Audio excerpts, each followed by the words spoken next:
quando você lê as escrituras e lê como um todo, você percebe, Vilela, que o que está acontecendo agora nunca aconteceu em tempo algum. Porque em vários momentos as pessoas confundiram como uma... Não, a história tem um monte de gente que marcou data. Holocausto, agora ou Jesus volta? Primeira Guerra Mundial, talvez também... Não, Hitler... Peste Negra... Tudo. Sempre as pessoas interpretavam. Mas o que faltava... O que é diferente agora? Bom, em primeiro lugar, eu quero dizer que existe uma doutrina chamada da iminência. De maneira proposital, Deus não deixou ninguém saber a data.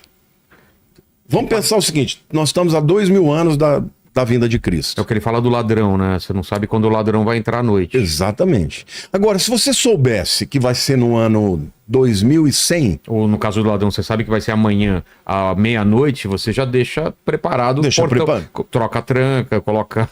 E se for 2100, a pessoa vai continuar vivendo a vida dela, sem evangelizar, sem orar, sem... Então, em todas as gerações, inclusive na geração de Paulo... Só falar uma coisa aqui, falar com Paulo e Cissa aqui, ó, deixa o pastor falar. Ô, amigo, é uma conversa, cara. Eu falo, ele fala e todo mundo fala. No canal do pastor tem só ele falando sozinho. Exato. Vai pra lá então, aqui é uma conversa, tá bom, Paulo? Né? Não, e tem outro detalhe. Não, o pessoal acha que eu sei ficar quieto e só... Ei! Eu acho que eu falo demais. Não, tem que falar demais.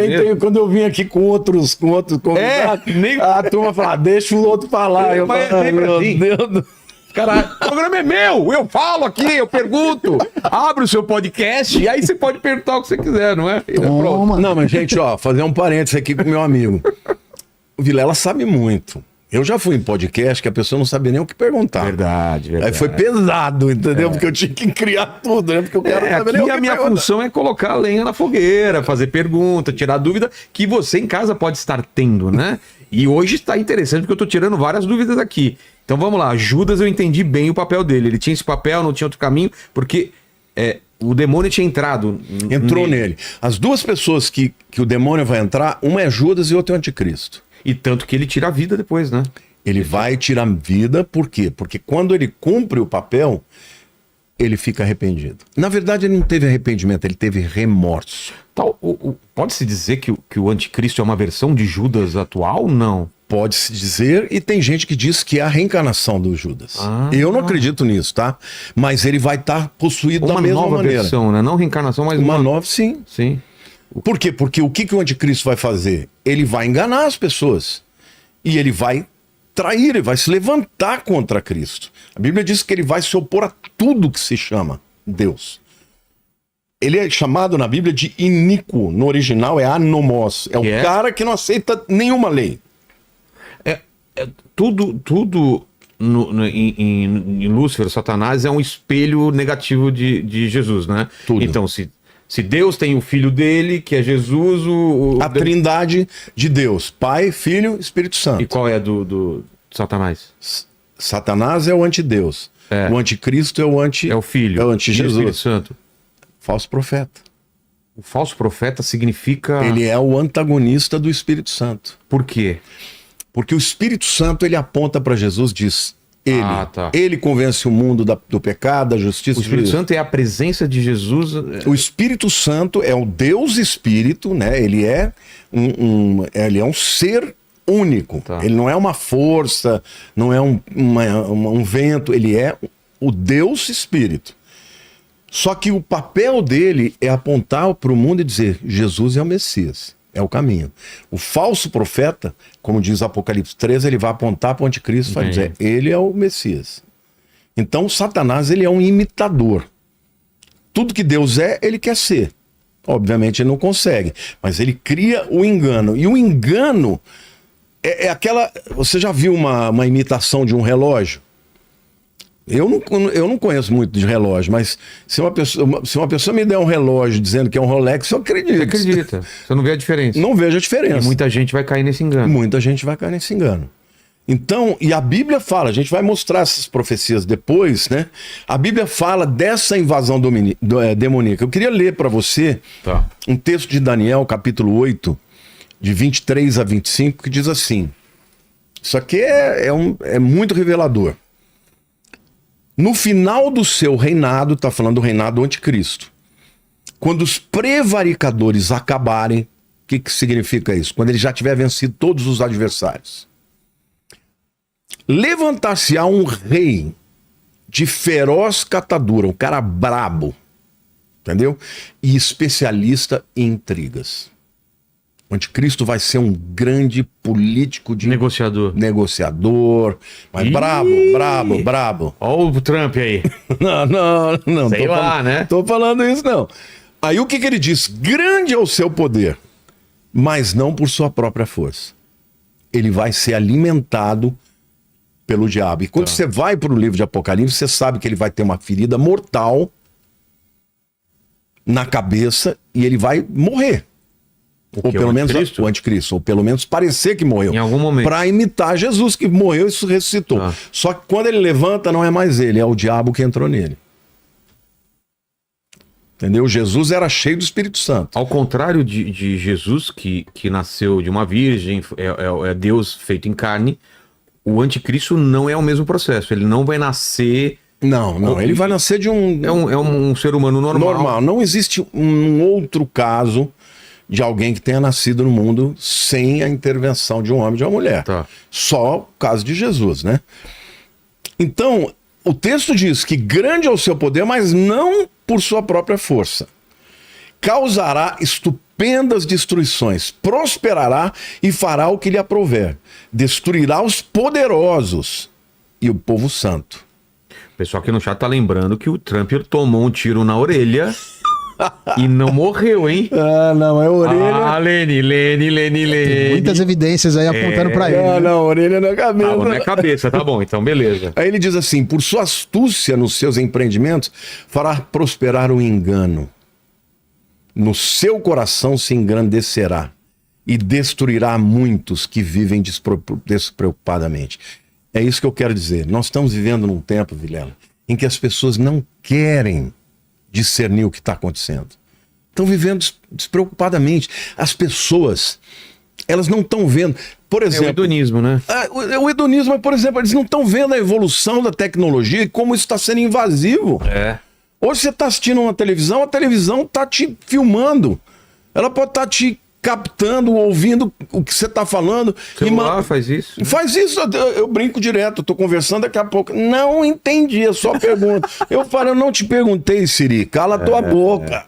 Porque o tempo inteiro, esses camaradas têm acesso ao que a gente fala. Exato. Então, no futuro, o controle e o domínio que vai ser manipulado por esse camarada poderosíssimo vai enganar todo mundo. E agora, vai pegar quem?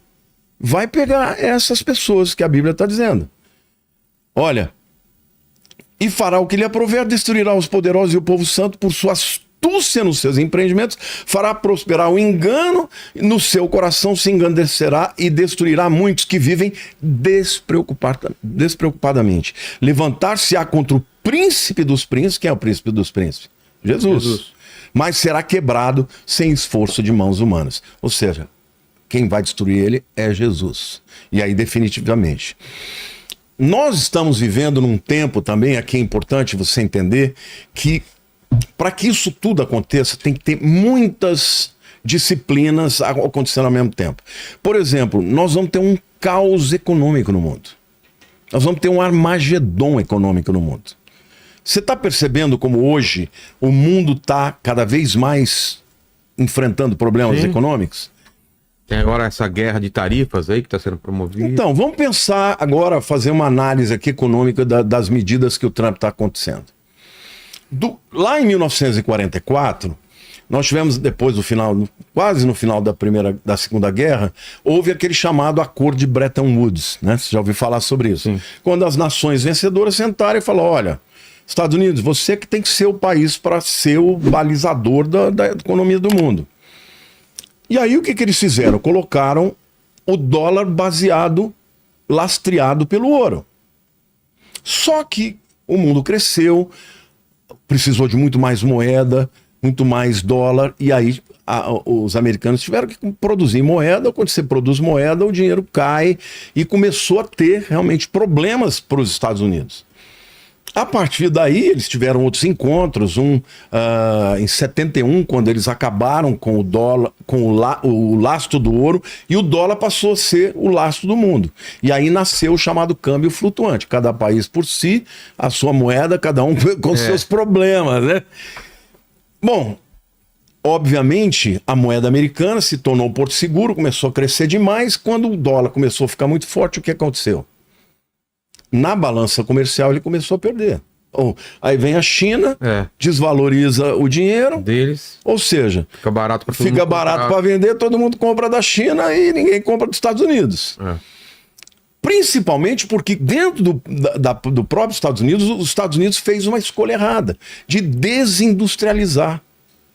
Ou seja, antes eles produziam tudo, eles falaram, é mais barato fazer na eu China, compro na China, na Coreia, na Índia, Taiwan, parará. Né? Inclusive as fábricas iam para lá porque não tinham que pagar aqueles muitos encargos. Com isso, os Estados Unidos ficou sendo o xerife do mundo, a moeda forte, mas começou a ter problemas claros, né, de endividamento. Hoje os Estados Unidos devem 20 trilhões de dólares. É muito dinheiro.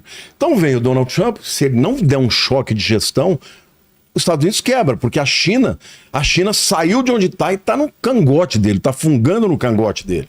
A China está investindo em infraestrutura no México, né, para poder vender os carros elétricos deles. Por quê? Porque quem compra carro elétrico? O Brasil? Não. O share do Brasil de carro elétrico é menos de 1%.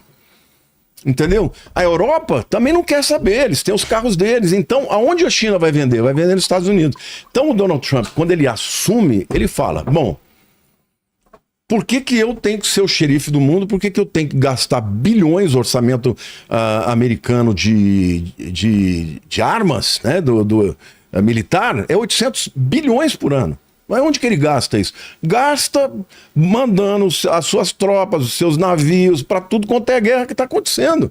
E aí o que ele fala? Bom, no Brasil o meu produto entra com uma taxação lá em cima, e aqui o produto brasileiro não está de graça. Hoje acabou de colocar em mais de 10%. Exatamente. No mínimo 10%. É a reciprocidade. Agora, isso causa o quê nas nações? Na Europa, no Canadá, eu falo, pô, mas...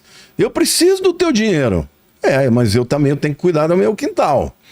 Então, hoje, essa atitude do Donald Trump, ela pode acontecer duas coisas. Ou ele realmente vai trazer os Estados Unidos para uma saúde financeira para poder enfrentar, né, o mundo, o novo mundo, porque eles ainda têm disparado o maior arsenal bélico de bombas, de tudo quanto é armas de tecnologia, ou seja, o segundo lugar que a Rússia é tudo obsoleta, não dá nem para começar, mas o problema financeiro dele tem que ser resolvido. Agora, no momento em que ele diz, eu não vou ser mais o pai de todo mundo, os caras falam, então tá bom, eu vou procurar outro pai. Pois é. E quem cresce aí? China. E China é aliada de quem? De Rússia, de Irã, e esses caras de Coreia do Norte são inimigos de quem? Dos Estados Unidos. Mas de quem mais? Israel. Não se esqueça que na história contada por Deus, Israel é o centro do mundo, não são os Estados Unidos. Então, o que eu vejo que vai acontecer é que no futuro, gradativamente, Israel vai começar a precisar contar consigo mesma. Porque até as profecias que a gente vê são profecias que mostram que Israel vai ser sitiada pelos inimigos, vão invadir Jerusalém. Isso que está nas escrituras, tanto do Velho Testamento quanto do Novo. Então, o mundo, para que isso aconteça, tem que ter um caos. Porque qual é a finalidade de Satanás? Vamos pensar. Economicamente, ele quer dominar o mundo. Sim. Quando você vê lá aquela profecia de Apocalipse 13, 16 e 17, diz assim, a todos os pequenos e os grandes, os ricos e os pobres, os livres e os escravos, faz que lhes seja dada certa marca sobre a mão direita ou sobre a fronte, para que ninguém possa comprar ou vender, senão aquele que tem a marca, o nome da besta ou o número do seu nome. Aqui claramente está dizendo que quem não estiver sendo marcado não vai poder ter nenhuma relação comercial. Sim. Aí eu quero até trazer aqui uma questão, não quero discutir do ponto de vista político, nem da posição A ou B. O que é essa chamada Lei Magnitsky? Você já ouviu falar? Não. Não sabe o que é isso? Lei? Magnitsky. Não. A Lei O Lene sabe. O Lene com certeza vai poder explicar. Lei Magnitsky. Eu sei, mas eu não quero falar agora. Melhor não gastar. É, melhor Vamos não deixar gastar. o pastor também sei. É, Vamos deixar ele não- explicar. No governo do Barack Obama, o Barack Obama aprovou uma lei dizendo o seguinte, que qualquer indivíduo que tenha uma atitude contrária à democracia, à liberdade de expressão, ou que interfira em algum cidadão americano ou alguma empresa americana, esse indivíduo vai ser sancionado pela Lei Magnitsky, que diz o seguinte, basicamente a morte econômica. O indivíduo não vai poder ter uma conta num cartão de crédito, porque são todas as bandeiras são americanas. Não vai poder ter conta com nenhum banco que faz negócio com os americanos, e esse indivíduo ele fica morto economicamente falando. Essa lei já existe. Algumas nações já receberam sanção das nações não democráticas, como, por exemplo, Venezuela e pessoas mais. Hoje, eles estão falando que o Trump vai pôr sanção aqui no Brasil com algumas pessoas que estão indo contra a liberdade de expressão. Não posso nem falar o nome, né? Não quero nem falar. Agora, sabe o que eu fiquei pensando? As pessoas estão torcendo para que isso aconteça, mas é exatamente isso que vai acontecer na época do anticristo. Se você não tiver dentro do sistema que eles estão dizendo que tem que ser assim ou tem que ser assado, eles vão te cancelar. Você já pensou? Você não poder comprar nada, você não poder vender, você não poder ter um cartão de crédito. Até porque nesse tempo não vai mais ter moeda papel, vai ser moeda eletrônica, digital. Pois é. A moeda única. Então, assim, ele gera o caos mundial. E ele gera o caos mundial para que ele traga a solução.